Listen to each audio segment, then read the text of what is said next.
Kalian pasti sering nih, setidaknya pernah dengar kalimat mengapa harga beras di Indonesia tetap tinggi meskipun kita telah swasembada. Pertanyaan ini memang terlihat sederhana, tapi justru disinilah banyak orang yang terjebak. Karena secara logika dasar ekonomi, kalau pasokan melimpah, harganya harusnya turun dong. Tapi realitanya di Indonesia malah kebalik. Produksi naik, panen bagus, tapi harganya tetap tinggi, bahkan cenderung naik. Jadi sebenarnya, apakah ini anomali atau memang kondisi pasar ini hasil desain kebijakan pemerintah di negara kita? Nah, penasaran kan? Mari kita bahas lebih detail lagi. Anomali produksi melimpah, tapi harganya tetap tinggi, bahkan cenderung naik di Indonesia. Jawabannya ada di satu kata kunci yang sering diabaikan, yaitu intervensi pemerintah. Karena pemerintah Indonesia tidak pernah benar-benar menyerahkan sektor pangan ke mekanisme pasar bebas. Negara justru masuk dan sekaligus mengendalikan. Tujuannya bukan sekedar stabilitas harga, tapi menjaga dua sisi yang sering bertabrakan antara petani sebagai produsen dan masyarakat sebagai konsumen. Ini bukan kebijakan netral, tapi keputusan politik ekonomi yang sadar melawan logika pasar murni demi keadilan sosial. Dan desain itu kelihatan jelas dari dua instrumen utama, yaitu HPP dan HET. Ini bukan sekedar istilah teknis, melainkan fondasi sistem di negara kita. Dalam kondisi pasar normal, tanpa intervensi nih, siklus akan menjadi brutal. Karena ketika panen raya, otomatis harga akan jatuh. Artinya apa? Ya, petani akan rugi.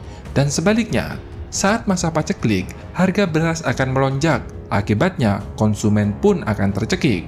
Nah, disinilah intervensi tersebut tujuannya untuk memutus siklus ini. Pertama, dilakukan dengan HPP atau harga pembelian pemerintah yang menjadi landasan atau lantai harga. Gabah tidak boleh dibeli di bawah 6.500 per kilogram. Artinya, seberapapun banjirnya pasokan, petani tetap punya jaminan tidak bangkrut. Ini bahkan diperkuat melalui Instruksi Presiden Nomor 4 Tahun 2026.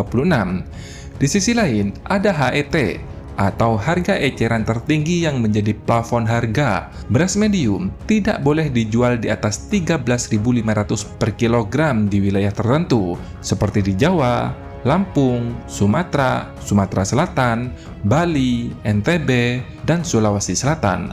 Artinya, saat pasokan serat sekalipun, konsumen tidak boleh diperas oleh lonjakan harga.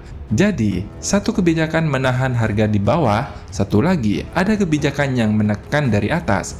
Ini bukan kebetulan, melainkan balancing system yang sengaja dibuat. Seperti yang pernah dibilang oleh Wakil Menteri Pertanian Sudaryono, kalau harga terlalu murah nih, petani akan mati. Tapi kalau harga terlalu mahal, rakyat atau konsumen yang bakalan susah. Tapi kebijakan tanpa eksekusi itu seperti omong kosong doang kan? Nah, disinilah peran Bulog menjadi krusial. Saat panen raya dan harga berpotensi jatuh di bawah HPP, Bulog masuk dan membeli gabah petani sebesar 6.500 per kilogram untuk menyerap kelebihan suplai, supaya harga itu tidak anjlok.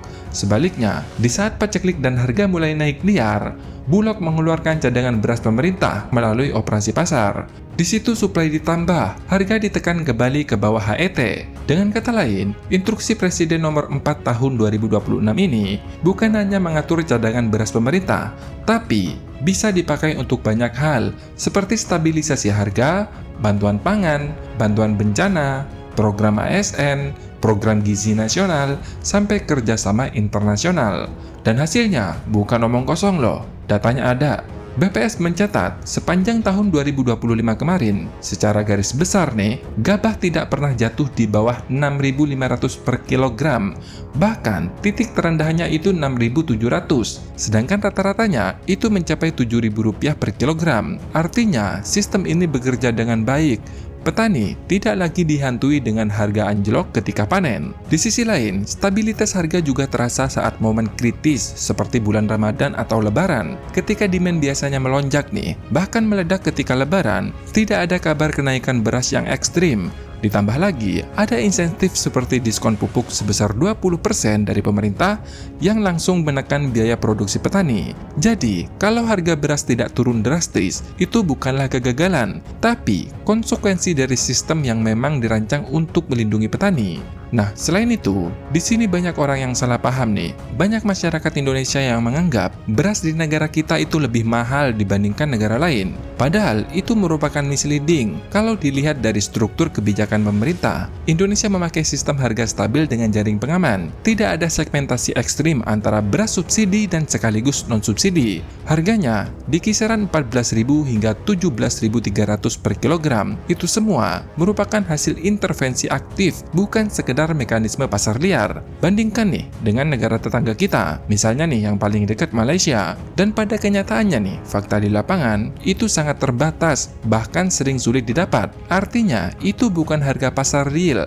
Kalau subsidi itu dicabut atau distribusinya diperbaiki, harga beras di Malaysia bisa melompat menjadi 15.000 hingga 27.000 rupiah per kilogram. Artinya sama saja, bahkan lebih mahal daripada negara kita. Sementara di Thailand dan Vietnam, memang harga beras di sana itu lebih murah karena mereka super efisien dan punya skala produksi yang lebih besar. Tapi trade-off-nya, yaitu margin petani sangat tipis. Artinya, kesejahteraan petani mereka lebih rendah dibandingkan Indonesia. Nah, negara kita tidak mengambil jalur itu. Indonesia memilih jalan tengah, harganya tidak paling murah tetapi petani tidak tumbang. Ini bukan soal efisien semata loh, tapi soal arah kebijakan. Lalu muncul lagi nih, kritik klasik dari seorang pengamat yang mengatakan swasembada beras itu hanyalah ilusi karena lahan sawah terus menyusut seiring berkurangnya lahan pertanian di Indonesia. Kritik ini secara terang-terangan menggunakan kemampuan Indonesia untuk mencapai swasembada beras dan pada akhirnya dijadikan alasan mengapa harga beras di Indonesia itu tetap tinggi.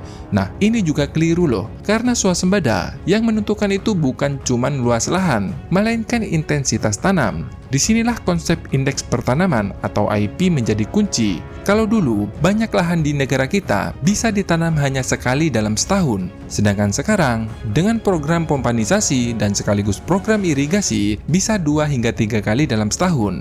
Data BPS menunjukkan, kalau luas panen padi nasional kita itu naik, yang sebelumnya cuma 10 juta hektar pada 2024 menjadi 11 juta hektar di tahun 2025.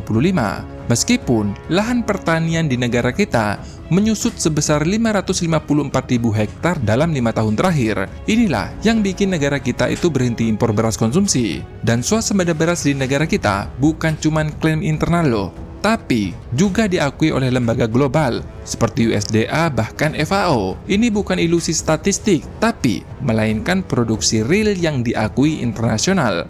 Jadi, kalau ditarik ke inti nih, kenapa harga beras Indonesia itu tetap tinggi meskipun sudah swasembada beras? Ya jawabannya, karena memang tidak pernah didesain untuk menjadi murah.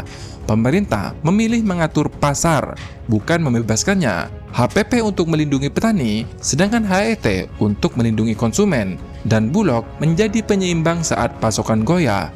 Hasilnya tentu stabilitas, sesuatu yang justru tidak dimiliki oleh negara lain. Tapi ya ada harga yang harus dibayar.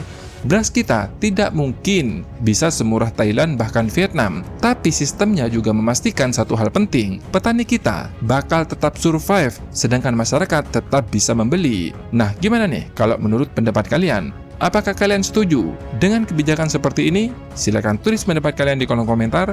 Terima kasih sudah menonton, sampai jumpa di next video. Dadah!